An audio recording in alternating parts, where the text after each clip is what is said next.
me started, facing at a photo they've taken. Space tree flying through the skies and petals happen everywhere.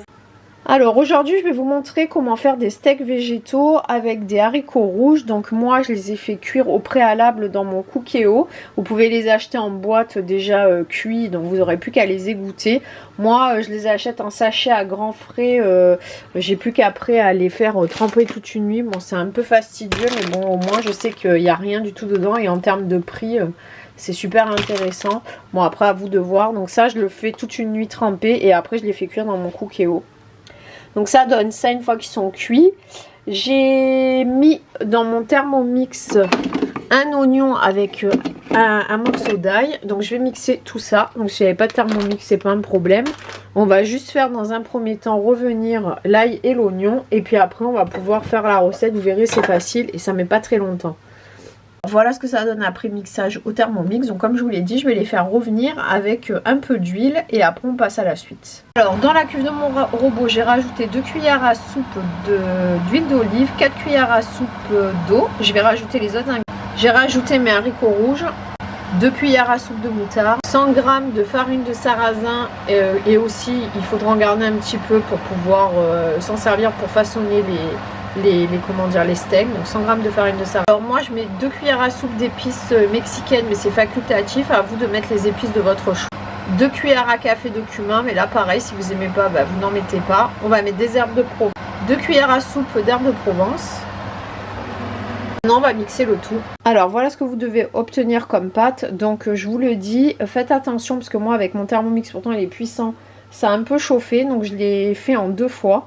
Et j'ai rajouté un peu d'eau parce que je trouvais que c'était trop compact et ça avait du mal à se mixer, à vous de voir. Et après vous n'avez plus qu'à faire façonner les steaks que vous voulez en termes de forme, en termes de taille et les faire dorer de chaque côté à la poêle avec un peu d'huile.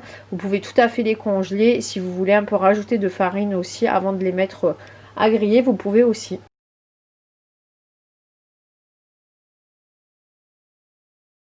Alors aujourd'hui je vais vous montrer la recette du pain d'épices. Donc c'est la recette de Christophe Michalak que je fais depuis des années, qui est excellente. Il est très moelleux, il est très parfumé puisque du coup à l'intérieur il y a aussi en plus des zestes de citron et d'orange. Donc vous verrez c'est super bon comme combinaison, comme association de saveurs. Vous pouvez vous en servir très bien pour le 4 heures ou pour le petit déjeuner, mais aussi moi je m'en sers en général tous les ans pour servir avec mon foie gras. Donc voilà, si ça vous intéresse aussi, je vous montrerai comment faire votre foie gras avec le Thermomix pour ceux que ça intéresse. Sinon, place à la recette du pain d'épices et comment le faire pour le manger n'importe quand. Il sera meilleur si vous le faites quelques jours avant. Donc là aujourd'hui on est samedi 19 décembre. Donc c'est vrai que si vous le faites aujourd'hui ou même demain c'est super. Vous le mettrez après filmé dans du papier cellophane. Et il sera que meilleur pour le 24 et le 25. Allez, c'est parti pour la recette.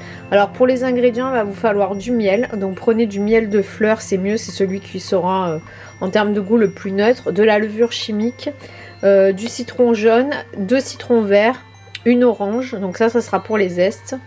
De la badiane ou de l'anis étoilé. Il vous faudra aussi des épices à pain d'épices, du beurre, de la farine, du bicarbonate de soude. Et normalement c'est tout bon. Alors je mets 150 g d'eau ou 150 ml d'eau dans ma casserole. J'ai rajouté les 60 g de sucre. Je vais rajouter une pincée de sel fin et le miel. J'ai rajouté le miel, donc on va faire bouillir le tout et on rajoutera ensuite les autres ingrédients, c'est-à-dire les 4 épices, l'anis étoilé et les zestes de citron et d'orange.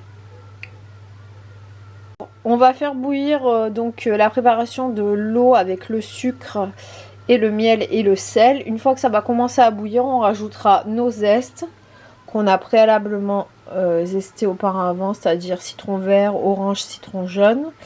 On rajoutera nos étoiles de badiane et on rajoutera nos épices. Et une fois qu'on aura terminé tout ça, on mélangera bien et on rajoutera le beurre à la fin.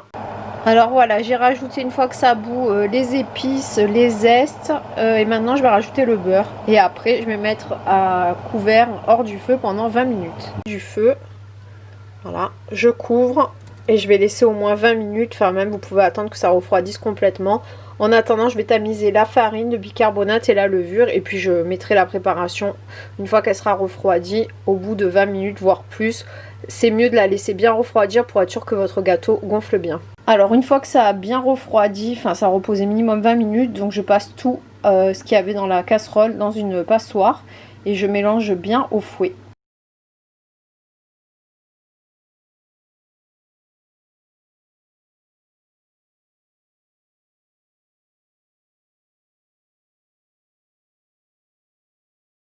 Alors aujourd'hui je vais vous faire un poisson au four avec donc un peu d'épices marinées dans du citron, de l'huile d'olive avec quelques pommes de terre et des carottes. Donc pour cela moi je peux préchauffer mon cookéo, je fais cuire mes carottes et mes pommes de terre au préalable.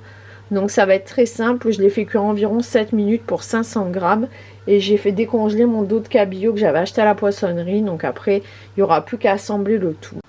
Alors, donc on va faire mariner le poisson. J'ai mis 3 cuillères à soupe d'huile d'olive environ. Ça dépendra de la grandeur de votre poisson, de la taille de votre poisson. Sachant qu'il va falloir faire mariner, on va tout mélanger avec les pommes de terre et les carottes. Je vais mettre un citron, du sel, du poivre. Moi j'ai aussi de l'ail aussi que je vais mettre dedans. Et après des épices de mon choix. Alors voilà ce que ça donne une fois que j'ai rajouté les épices. Donc j'ai mélangé les épices avec l'huile, le citron, sel, poivre et un peu d'ail et d'oignon. Je vais bien faire mariner le poisson, donc je vais bien le retourner à l'intérieur et je vais rajouter mes pommes de terre et mes carottes avec.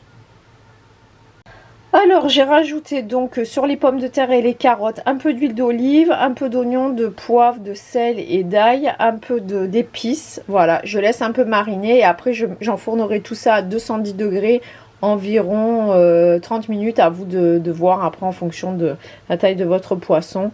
Soit je mange ça comme ça, soit je peux servir aussi avec une salade. Et si j'ai du persil ou par exemple du basilic, j'en rajoute aussi. Voilà, après à vous de mettre les légumes de votre choix et surtout d'assaisonner comme vous le souhaitez avec les épices de votre choix. Voilà. Alors abonnez-vous à ma chaîne et likez la vidéo si elle vous a plu et passez de bonnes fêtes.